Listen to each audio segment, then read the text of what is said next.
So if you have any type of mucus, okay, there's a really simple and expensive solution, whether it's pneumonia, bronchitis, sinus congestion, COPD, asthma, or even if you have tonsillitis or sore throat, you can apply this.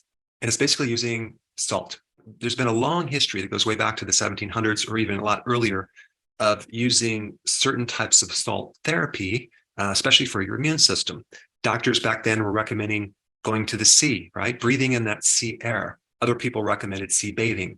And even they've noticed people working in the salt mines rarely got sick. When everyone else is getting sick, they seem to be pretty healthy. So what's so special about this salt in relationship to pathogens? Well, salt is very antimicrobial. It has antiviral properties, antibacterial, antifungal, anti-yeast, anti-mold. So whatever's growing in your sinuses or your lungs, you can take advantage of salt. And it's really good to break up thick mucus.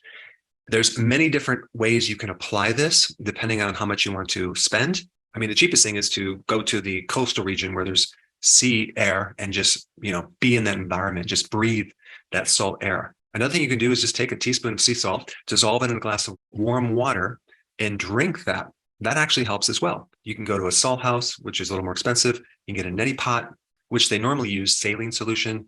You can get a nebulizer and you can gargle with salt water, right? Very effective for mucus in your throat. Now, something a little more expensive is using this halo therapy or a halo generator. Now, the term halo comes from the Greek word, which means salt. Okay, so what's interesting about this halo generator, and I've done a video just introducing people about it, it uses a dry salt. Okay, it crushes just basically sodium chloride. It's not even sea salt. Because apparently when you use sea salt with this machine, it can give impurities and kind of get stuck in your lungs. So you just want to use pure, like 99.99% pure sodium chloride.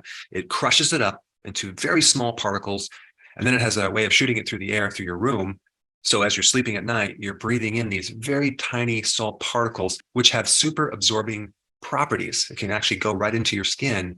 It's very anti-inflammatory, antimicrobial, and you will wake up feeling like you can breathe a lot better because it's going to thin the mucus and help reduce all that mucus that actually irritates the pathways in your respiratory system. Now, realize that most of these respiratory infections are viral related, so you cannot use an antibiotic. It's not going to work. So anything viral, you definitely just want to give it a course of time, 3 to 7 days, or even up to 10 days, and nurture your immune system.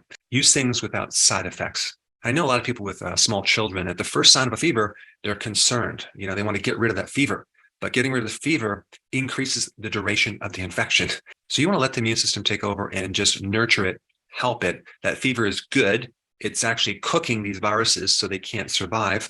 And, the 3 common things I always recommend is vitamin D, vitamin C, and zinc. But it is normal for a child to get sick. It's part of the immune training process. It's not a bad thing. You don't want to keep your kids in a sterile environment. You want to let them be exposed to the environment so their immune system can become very, very strong. I know growing up, I had a sore throat several times a year, pretty much every year of my life growing up. Now I rarely get sick because my immune system is strong. But anyway, if you wanted a simple solution to mucus in your sinuses or your lungs, salt is the best thing to do for that. And if you haven't seen my video on the immune system in relationship to what else to take, I put that video up right here. Check it out.